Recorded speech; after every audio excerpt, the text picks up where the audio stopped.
আসসালামু আলাইকুম ওরহমতুল্লাহ। আমরা আজকে মোটরের কয়েল ভরা শিখবো। তো আমি তো জীবন ভরা মোটর কয়েল বানছি, তারপরে এখন ছাত্রদের শেখানোর জন্য একটু একটু করতে হয় আর কি। তো আমরা যে মোটরটা নিচ্ছি এটা হলো 1 HP 0.7 কিলোওয়াট 2800 RPM। তো 2800 RPM এর মোটর কিন্তু পোল থাকে কটা? কয় পোল? 2 পোল। স্লট কটা? এটার স্লট হলো 18টা। ডাবল কয়েল কয়টা? ডাবল কয়েল মোট কটা হয়েছে? 3টা। আর সিঙ্গেল কয়েল কটা হয়েছে? 3টা। কয়েল ভরার কিছু ফর্মালিটি আছে, সেগুলো আগে শিখো। সেটা কি? এই যে এখানে কত পেজ দিছি, কত পেজ? এটা সিঙ্গেল কয়েল, এটা হচ্ছে ডাবল কয়েল। ডাবল কয়েল হবে 3টা, এটা হবে 3টা। মোট কয়টা হয়েছে? 6টা। এখানে 6টা বেজ হবে। কতটা বুঝছো? 6টা বেজ হবে, কিন্তু পোল কটা? 3 বেজ না? তাহলে 6 বেজকে 3 দ্বারা ভাগ করো, 3 বেজ, তাহলে কয় পোল হইলো? কয় বেজ হলো? আমার মোট 3টা, 3টা 6টা, সিঙ্গেল 3টা, ডাবল 3টা, 6টা। 6টা বেজের 3 বেজ দ্বারা মানে 3, 3 বেজ মানে কি 3, 3 বেজ দ্বারা ভাগ করলে কয় বেজ আসে? 2 বেজ। তার 2 বেজটা কি? 2টা পোল। এই একটা বেজ মানে একটা পোল, বা আমরা খুঁটি কই, পোল মানে খুঁটি না, হলো বেজ বা পোল সংখ্যা। তো এখানে এই কয়েলটা ভরার সুবিধাটা হলো, আমরা যখন স্লটে ঢুকাবো, ঢুকানোর আগে কয়েল গুলাকে মিশ্রণ ভাবে এই করে নিতে হবে। কিভাবে নেবা? এই যে কয়েলের প্যাচ, এই যে কয়েলের প্যাচ, এই যে একটা একটা করে এই যেভাবে সারাইবা। তো অনেক সময় লাগবে, আমি যে ভিডিওতে দেখাই এইভাবে কয়েলগুলো যদি আমি সারাই নিই, তাহলে আমার ভরতে খুব সহজ হবে প্রত্যেকটা কয়েল। কারণ আমরা প্রচুর মোটরের কয়েল বাছাই করছি, আমি এক সময়, এখনো করি, তোমাদেরকে শেখানোর জন্য করি, বা দোকানে কাজ বেশি হলে করি। তো আমার কিন্তু অভ্যাস এই মোটর বান্ধাই সবচেয়ে বেশি করছি। তারপরে এসিতে আসছি, ফ্রিজে আসছি, ইলেকট্রনিক্স করছি, ওয়ারিং করছি, 30-32 বছর যাবত এই ব্যবসাটাই করতেছি। তো এইভাবে যদি আমি কয়েলগুলোকে, আমি বুঝতে পারছো কি জন্য করতেছি? কয়েলগুলোকে মসৃণ করার জন্য। আমি যখন ভিতরে স্লটে ঢোকাবো, অতি সহজে তাড়াতাড়ি কয়েলগুলা ভিতরে প্রবেশ করবে। তো এখানে অনেক সময় লাগবে কিন্তু এভাবে করতে, ঠিক আছে? তো আমরা এভাবে করে নেব, করার পরে কয়েলটাকে কি করব? এইভাবে চাপ দিব, এই যেভাবে। এটা কিন্তু শেখার টেকনিক। আমি ভিতরে একবার কিভাবে ঢোকাই দিব, এবং কয়েলগুলাকে হাত দিয়ে এদিক থেকে, হ্যাঁ, কয়েলগুলোকে হাত দিয়ে কি করবো, এই যে এইভাবে চ্যাপটা করে নেবো, এইভাবে। কথা বোঝা গেছে? আমি এই সাইড ঢোকাবো আগে, যেহেতু আমার এদিক এদিক কয়েলটা এদিকে আসবে, ডাইন দিকে আসবে, তাহলে আমার এই সাইডের কয়েলটা আগে ঢুকবে। তাহলে এই সাইডের কয়েলটা যে আগে ঢুকে, তাহলে আমার এইভাবে নিতে হবে, এই যে এইভাবে। এইভাবে যদি নেই, আমি যে হাতটাকে ধরলাম এইভাবে, ধরে আমি এইখান থেকে শুরু করবো, এই স্লটের মধ্যে দিব। এই স্লটের মধ্যে দিলে এগুলি দাবায় নিতে হবে, যাতে এই কয়েলটা আমি সহজে বসাইতে পারি, ঠিক আছে? তাহলে আমি এই যে এখন ভিতরে কয়েল ঢুকাই দিচ্ছি, এই যে। কিন্তু ওই দিক থেকে ক্যামেরায় দেখা যাবে না, এই যে আমি হাত দিছি, হাতের কারণে দেখা যাবে না। তো এখানে এই পাশটা দেখাইতে হবে, কারণ এখানে অন্ধকার হয়ে গেছে, আপনি দেখতে পারবেন না। এমন ভাবে তারকে দিতে হবে যে তো তার ছিলে না, কারণ কোর আছে এখানে। এই যে সবগুলো তার কিন্তু আমি একবার ঢুকে দিছি, দেখতে পাচ্ছ? একবারে গেছে, সবগুলি তার একবারে চলে গেছে। এখন এটাকে আমরা কি বলি? চিরুনি বলি, বা কাঠি বলি, বা চ্যাপটা কিছু, যাই কিছু বলি। এটা দিয়ে তারগুলোকে এভাবে বিন্যাস করে নেবো, এই যে বিন্যাস করে নেব। এবং এখন একটা চিপ দিব। চিপটা একটু ভাঁজ করে দাও, আমার হাত একটা কয়েল ধরে রাখছি। চিপটা কিন্তু মাথা কাটতে হবে, কাটলে এটা কোনাইতে হবে। একটু মাথাটা কস করে কাটো। হ্যাঁ, দুই মাথায় এরকম কাটতে হবে, কস করে, এই মাথাও কাটতে হবে। এখন এই যে ঢুকাও, এইখানে সুন্দর করে ঢুকাই দিবা। ঢুকানোর সময় এই কয়েলটাকে এইভাবে টান দিবা, ঠেলা দিবা, আর এই হাতে টান দিবা। আবার চিপ ধরে রাখবা, কয়েলকে ঠেলা দিবা, আবার এভাবে ঠেলা দিবা। হ্যাঁ, উপরে পড়ে গেলে এই যে আবার এখান থেকে ঢুকাই দিতে হবে ভালো করে। এখানে আলো কম পড়ছে, দেখা যাচ্ছে না। এই যে, যদি সহজে যায় তাহলে এইভাবে দেওয়া, সহজে না দিলে কয়েলকে এভাবে টান দিবা, আবার এভাবে ধাক্কা দিতে হবে, এভাবে টান দিতে হবে, ধাক্কা দিতে হবে, ঠিক আছে? এইভাবে কয়েল গুলো ভরতে হবে। এখন তাহলে এটা কয় ঘাটে ছিল? 1 থেকে 8 ঘাট। তাহলে আমি এখন কয়েলটা কিন্তু গোল করব। এই যে এখানে ধরেন, এই কয়েলটা কিন্তু এইভাবে গোল করবো, এই যেভাবে গোল করে আমি 8 ঘাট পর্যন্ত এটা নিয়ে যাব। গোল না করলে কিন্তু এই কয়েলটা আমি ঢুকাইতে পারবো না, এই যেভাবে গোল করে নেব, ঠিক আছে? এই পাশটাও কিন্তু আমার এইভাবে গোল করতে হবে। এই যে এই কয়েলটাকে আমি এইভাবে গোল করে নিব। এই যে আমার গোল করা হয়ে গেছে। এখন তার দ্বারাকে আমি 8 ঘাটে বসাবো। তাহলে আমাকে এখন স্লট গুনতে হবে কিন্তু।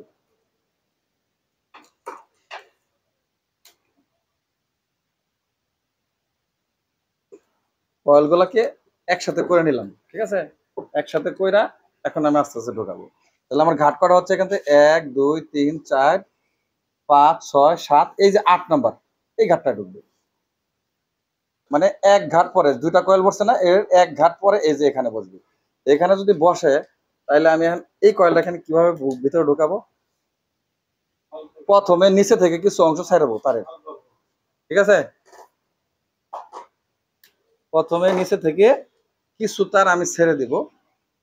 আমরা কিন্তু শেখানোর জন্য ভিডিও দেরি করতেছি ভিডিওতে। আর যদি আমি তাড়াতাড়ি ভরে দিতাম তাহলে এতক্ষণ কিন্তু আমার কখনো ভরা শেষ হয়ে যেত না। দেখানোর জন্য কিন্তু আমি দেরি করতেছি কিভাবে কৌশলে ভরতে হবে। এই যে আমি তারগুলো হাতে নিলাম, এখন এই যে 2 নম্বর স্লটের মধ্যে আমি তারগুলো দিয়ে দিতেছি, ঠিক আছে? এই যে তারগুলো অর্ধেক তার চলে গেছে।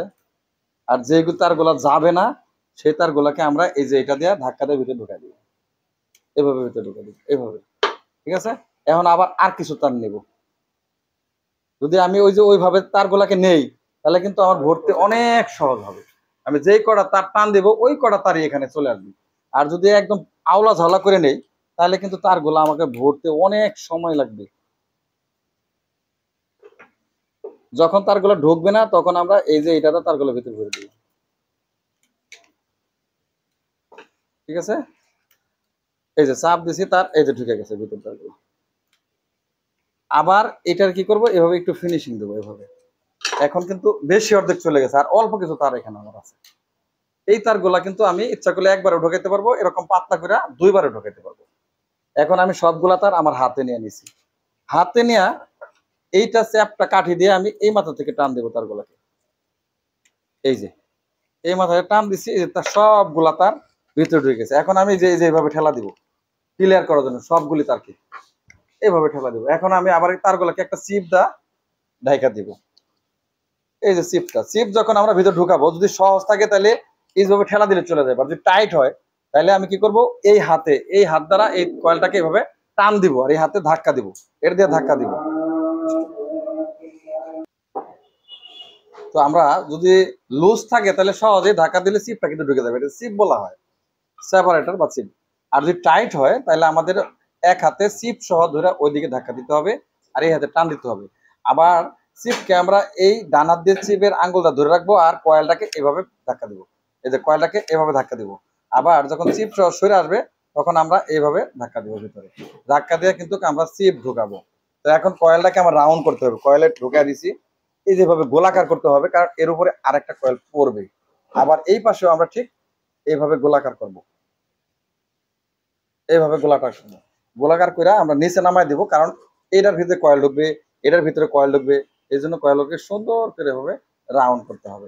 তো প্রত্যেকটা কয়েল আমরা যখন ভিতরে ঢুকাবো, এই কয়েলটার মতো এখন দুইটা কয়েল ঢুকছে, একটা ডাবল একটা সিঙ্গেল। তো প্রত্যেকটা কয়েলকে আমরা কি করব, একটা একটা কয়েল করে বাছাই নেব, বাছাই করে নিয়ে সেটা যখন আমরা ঢুকাবো, বাছাই করতে আমাদের একটু সময় লাগবে, একটা করে চালা বলে এটাকে, একটা একটা করে যদি নেই সময় লাগবে। কিন্তু সময় লাগলে কি হবে, এই ভিতরে যে আমরা তারগুলা প্রবেশ করাবো এতে আমাদের দুইটা কাজ হবে। একটা কাজ হলো পরতে পরতে পড়লে এই কয়েলের গরম হবে না, মোটরটা কম গরম হবে। আর তুমি যদি আউলা ঝাউলার উপরে পেঁচায় পেঁচায় হেরা কয়লা সব ঢুকায় দাও তাহলে তোমার এই মোটর কিন্তু গরম হবে। এটা কিন্তু প্র্যাকটিক্যাল উস্তাদ ছাড়া ওই বড় বড় ইঞ্জিনিয়াররা এটার গবেষণা করে কিন্তু ব্যয় করতে পারবে না। তার কারণ হলো যে আমি যে কয়েলটাকে পেঁচাইলাম, পেঁচানির একটা পরত আছে, পরতে পরতে পেঁচাইতে হবে।